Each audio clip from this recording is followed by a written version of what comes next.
আজিৰ আলোচনাত ভাষাৰ ৰূপতাত্ত্বিক অধ্যয়নৰ এটা অতি গুৰুত্বপূৰ্ণ উপাদান বা ধাৰণা প্ৰাকৃতি ইংৰাজীত যাক কোৱা হয় মৰফিম মানেনো কি এই সম্পৰ্কে আলোচনা কৰিবলৈ লোৱা হৈছে।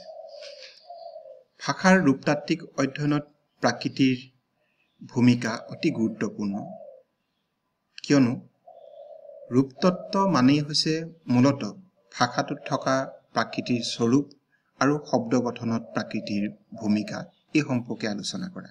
গতিকে ভাষাৰ ৰূপতাত্ত্বিক অধ্যয়ন কৰিবলৈ যোৱাৰ আগতে প্ৰাকৃতি মানেনো কি এই সম্পৰ্কে এটা স্পষ্ট ধাৰণা কৰি লোৱা অতি গুৰুত্বপূৰ্ণ হৈ পৰে। প্ৰাকৃতিৰ যদি আমি এটা সংজ্ঞা দিবলৈ যাওঁ তেতিয়াহ'লে আমি এনেধৰণে প্ৰাকৃতিৰ বিষয়ে ক'ব পাৰোঁ। প্ৰাকৃতি কোনো এটা ভাষাৰ আটাইতকৈ ক্ষুদ্ৰতম বিৰোধসূচক ব্যাকৰণগত গোট। এই সংজ্ঞাটোত কেইবাটাও ভাষা বৈজ্ঞানিক পৰিভাষা ব্যৱহাৰ কৰা গৈছে। বিৰোধসূচক আখ্যা দিয়া হৈছে এইবাবেই যে প্ৰতিটো প্ৰাকৃতিয়ে ইয়াৰ আক্ষৰিক ৰূপ বা বানান, উচ্চাৰণ বা অৰ্থৰ ফালৰ পৰা আন এটা প্ৰাকৃতিতকৈ পৃথক। ব্যাকৰণগত আখ্যা দিয়া হৈছে এইবাবে যে খণ্ডিতকৰণ প্ৰক্ৰিয়াত আমি যিবোৰ অংশ পাম প্ৰতিটো অংশই ব্যাকৰণগতভাৱে তাৎপৰ্যপূৰ্ণ। আৰু গোট আখ্যা দিয়াৰ কাৰণটো হৈছে এটা প্ৰাকৃতিত এক বা ততোধিক আকৃতি সোমাই থাকিব পাৰে বা থাকে।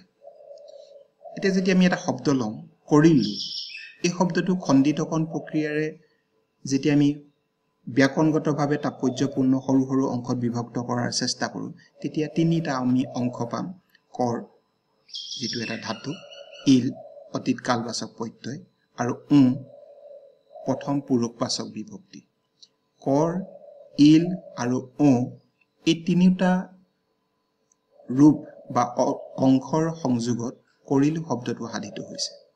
তেনেদৰে তাৰ শব্দটোক যদি আমি খণ্ডিতকৰণ প্ৰক্ৰিয়াৰে ক্ষুদ্ৰ অংশত বিভক্ত কৰাৰ চেষ্টা কৰোঁ তেতিয়া আমি দুটা অংশ পাম, সি যোগ ৰ, এই ৰটো সম্বন্ধকাৰকৰ চিন। গতিকে সি এই সৰ্বনাম পদটোৰ লগত সম্বন্ধকাৰকৰ চিন ৰ সংযুক্ত হৈ তাৰ পদটো সাধিত হৈছে। প্ৰাকৃতিৰ প্ৰধান বিশেষত্বকেইটা আমি এনেধৰণে উল্লেখ কৰিব পাৰোঁ। প্ৰাকৃতিক ভাষা এটাৰ আটাইতকৈ ক্ষুদ্ৰতম ব্যাকৰণগত গোট, কথাটো ইতিমধ্যে উল্লেখ কৰা গৈছে। ক্ষুদ্ৰ অংশবোৰ ব্যাকৰণগতভাৱে একোটা তাৎপৰ্যপূৰ্ণ গোট বা অংশ। প্ৰাকৃতি ব্যাকৰণগত বিশ্লেষণৰ বিমূৰ্ত উপাদান। আকৃতিৰ প্ৰসংগত কোৱা গৈছিল আকৃতি ব্যাকৰণগত বিশ্লেষণৰ মূৰ্ত উপাদান, যিবোৰ সকলো সময়তে ভাঙি দেখুৱাব পাৰি। আনহাতে প্ৰাকৃতিৰ প্ৰসংগত আমি যদি চাওঁ যে প্ৰাকৃতি বহু সময়ত এনেকৈ ভাঙি দেখুৱাব পৰা অংশ নহয়, বহু সময়ত বুজি ল'ব লগা এটা অংশহে। গতিকে প্ৰাকৃতি ব্যাকৰণগত বিশ্লেষণৰ এক বিমূৰ্ত উপাদান। আনহাতে যদি ভাঙি দেখুৱাব পাৰোঁ তেতিয়াও প্ৰাকৃতিয়ে প্ৰসংগত এই ক্ষুদ্ৰ অংশবোৰৰ অৰ্থ বা ক্ষুদ্ৰ অংশবোৰে বহন কৰা ব্যাকৰণগত তাৎপৰ্যহে যিহেতু ইয়াৰ মূল বিষয়, সেইকাৰণে প্ৰাকৃতিক এক বিমূৰ্ত উপাদান হিচাপে বিবেচনা কৰাই উচিত হৈ পৰে। প্ৰাকৃতি প্ৰকৃতাৰ্থত চিনাক্ত কৰিব পৰা খণ্ডিত অংশ নহয়। এইবোৰ শব্দ গঠন প্ৰক্ৰিয়াৰ নেপথ্যত থকা কিছুমান কাৰকীয় উপাদানহে। কথাটো আমি এনেভাৱে ল'ব পাৰোঁ যে কিছুমান আমি যেতিয়া শব্দ পাওঁ, যিবোৰ শব্দক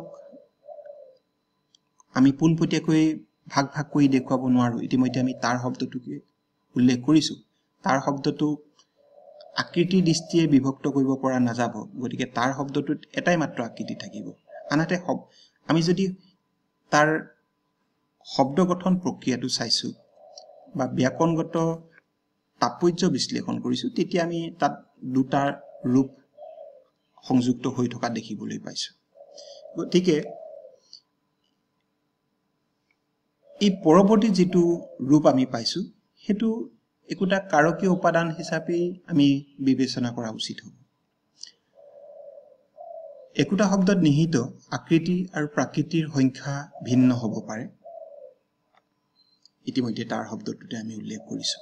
প্ৰাকৃতিৰ সংখ্যা আকৃতিৰ সংখ্যাৰ সমান বা ততোধিক কেতিয়াও কম নহয় সকলো আকৃতিয়ে প্ৰাকৃতিক কিন্তু সকলো প্ৰাকৃতি আকৃতি নহবও পাৰে যেতিয়া আমি ক্ষুদ্ৰ অংশত বিভক্ত কৰিব পাৰিছো বা আকৃতি চিনাক্ত কৰিব পাৰিছো স্বাভাৱিকতে হি এটা ব্যাকৰণগত তাৎপৰ্যও বহন কৰিব গতিকে হি এটা প্ৰাকৃতিক হ'ব কিন্তু সকলো প্ৰাকৃতিক যেহেতু আমি পোনপটীয়াকৈ আকৃতি নিচিনাকৈ ভাঙি ভাঙি দেখুৱাব নোৱাৰো গতিকে সকলো প্ৰাকৃতি আকৃতি নহবও পাৰে প্ৰাকৃতিৰ বিশেষত্বসমূহ